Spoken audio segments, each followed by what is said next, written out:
कल्पना कीजिए एक ऐसा महाद्वीप जिसे दुनिया ने सिर्फ एक नाम से पहचाना, डार्क कॉन्टिनेंट। एक ऐसा टैग जिसने सदियों तक दुनिया को गुमराह किया। एक ऐसा झूठ जिसने 1.2 करोड़ से ज़्यादा लोगों को गुलाम बनाने का रास्ता खोल दिया।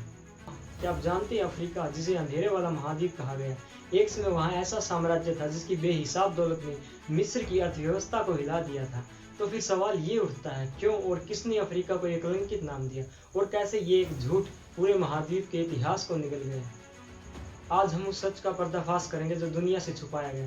इस सच्चाई को जानकर आप हैरान हो जाएंगे। तो चलिए आज फिर एक कहानी को सिर्फ सुनते नहीं, महसूस करते हैं और जानते हैं इसके पीछे की सच्चाई को।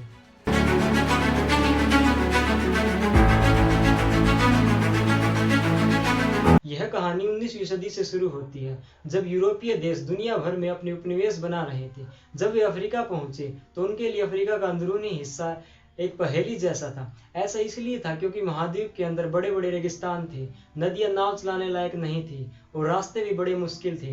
इन्हीं कारणों से वे अफ्रीका के अंदरूनी हिस्सों से पूरी तरह से अनजान थे। इसलिए वो सिर्फ तटों से व्यापार करते थे और वहां के संसाधनों को लूटते थे तथा लोगों को गुलाम बनाते थे। फिर हेनरी स्टेनली नाम का एक वेल्स पत्रकार आता है। उसने 1878 में थ्रू द डार्क कॉन्टिनेंट नाम की एक किताब लिखी और डार्क कॉन्टिनेंट शब्द यहीं से निकला है। यहाँ डार्क का मतलब था अनजाना या रहस्यमयी। लेकिन दिक्कत तब हुई जब यूरोपीय लोगों ने इस शब्द का मनचाहा मतलब निकाल लिया। उन्होंने कहा, अरे डार्क यानी अज्ञानता का अंधेरा, जहाँ सभ्यता नहीं है। जब यूरोप में औद्योगिक क्रांति हुई तो यूरोप ने सोचा कि फैक्ट्रियां बनाना ही सभ्यता है। उन्होंने अफ्रीका को देखा, जहाँ लोग कबीलों में रहते थे, खेती करते थे, हाथ से काम करते थे, तो कहने लगे, अरे ये तो जंगली लोग हैं, इनके यहाँ तो रोशनी ही नहीं है। यहाँ रोशनी का मतलब उनके लिए था ईसाई धर्म का न होना, यूरोप जैसी इमारतों का न होना, गोरे लोगों जैसा रहन सहन न होना। सच्चाई तो यह है कि ये सब एक झूठ था। यूरोपीय लोगों को बस एक बहाना चाहिए था ताकि वो अफ्रीका के संसाधनों व वहाँ के लोगों को लूट सके। आपको जानकर हैरानी होगी कि 1.2 करोड़ से ज्यादा लोगों को जबरदस्ती गुलाम बनाकर अमेरिका भेजा गया। उन्हें अमेरिका में खेती करने के लिए ले जाया गया था, खासकर दक्षिणी इलाकों में जहां कपास, तंबाकू और गन्ने के बड़े खेत थे। इन खेतों में बहुत सारे मजदूरों की जरूरत थी। यूरोपीय लोग अफ्रीका से लोगों को इसलिए लाए ताकि वे उनसे मुफ्त में काम करवा सके और खूब पैसा कमा सके। यह एक बेहद क्रूर व्यापार था जिसे अटलांटिक दास व्यापार के नाम से जाना जाता है। मगर अफ्रीका की सच्चाई इसके कहीं ज्यादा विपरीत है। अगर हम अफ्रीका के इतिहास को देखें तो अफ्रीका कभी पिछड़ा हुआ था ही नहीं। जिस अफ्रीका को अंधकार में कहा गया, वहीं 1500 ईसा पूर्व से 1 ईसा पूर्व तक नोक संस्कृति ने अपनी चमक बिखेरी। 700 ईस्वी में यहाँ घाना साम्राज्य था, जहाँ सोने के सिक्के चलते थे, विशाल सेना थी और अपनी कानून व्यवस्था थी। माली साम्राज्य के राजा मूसा के पास इतनी बेहिसाब दौलत थी कि जब उन्होंने 1324 ईस्वी में मक्का यात्रा की तो उनके साथ एक विशाल दल और भारी मात्रा में सोना था। उन्होंने रास्ते में मिले गरीबों को सोना बांटा। काहिरा व मदीना जैसे शहरों में भी सोने का व्यापार किया। जब वो मक्का की यात्रा के लिए निकले तो उनकी यात्रा में 80 ऊंट थे और प्रत्येक ऊंट पर 23 से 136 किलोग्राम तक सोने की धूल लदी हुई थी। काहिरा में उनके खुलकर सोना बांटने से सोने की कीमत इतनी गिर गई कि मिस्र की अर्थव्यवस्था हिल उठी। जरा सोचिए, एक आदमी का सोना पूरे देश की अर्थव्यवस्था को डगमगा दी।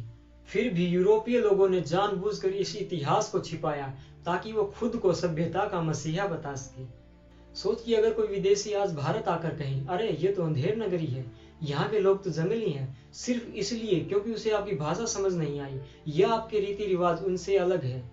ठीक यही अफ्रीका के साथ हुआ है। आज भी इस झूठ के निशान हैं।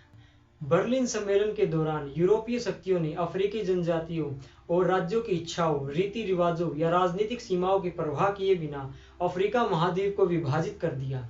यूरोपीय लोगों ने अफ्रीका के मानचित्र पर अपनी मर्जी से सीमाएं खींचकर जमीन को बांट दिया। इस बंटवारे से ऐसी जनजातियां एक ही जगह रहने लगी जो एक दूसरे की दुश्मन थी। यही कारण है कि हमें अफ्रीका के मानचित्र पर सीधी रेखाएं देखने को मिलती है। इसका नतीजा यह निकला कि लोगों के बीच फालतू के झगड़े, मतभेद और लड़ाई झगड़े शुरू हो गए, जिससे सत्ता के लिए संघर्ष बढ़ गया। इसी वजह से अफ्रीका में लंबे समय तक दुश्मनी और लगातार अस्थिरता बनी रही। लेकिन अच्छी खबर यह है कि अब अफ्रीका जाग रहा है। अफ्रीका का एक देश रवांडा आज दुनिया की सबसे तेज बढ़ती हुई अर्थव्यवस्था में से एक है। आज नाइजीरिया का नॉलीवुड हॉलीवुड से 3 गुना ज्यादा फिल्में बनाता है और केन्या मोबाइल बैंकिंग में पूरी दुनिया को पछाड़ रहा है। तो अगली बार अगर कोई अफ्रीका को अंध महाद्वीप बोले तो उन्हें ये बातें जरूर बताइएगा कि ये शब्द सिर्फ अफ्रीकी इतिहास को नजरअंदाज कर वहाँ के संसाधनों व लोगों को लूटने की यूरोपीय शक्तियों की बस एक चाल थी। इस औपनिवेशिक टैग को कूड़ेदान में फेंकी और महाद्वीप के वास्तविक इतिहास को जानो जो हजारों साल पुराना है। आशा है कि इस वीडियो ने अफ्रीका के प्रति आपके सोचने के नजरिए को बदला होगा। अगर इस वीडियो ने आपके सोचने का नजरिया जरा सा भी बदला हो तो इस वीडियो को शेयर कर ज्यादा से ज्यादा लोगों तक पहुंचाएं ताकि वो भी उस सच्चाई को जान सके जो लोगों से छिपाई गई है। और इस चैनल को सब्सक्राइब कर जुड़े हमारे साथ आने वाले और अनोखे सफर में। धन्यवाद।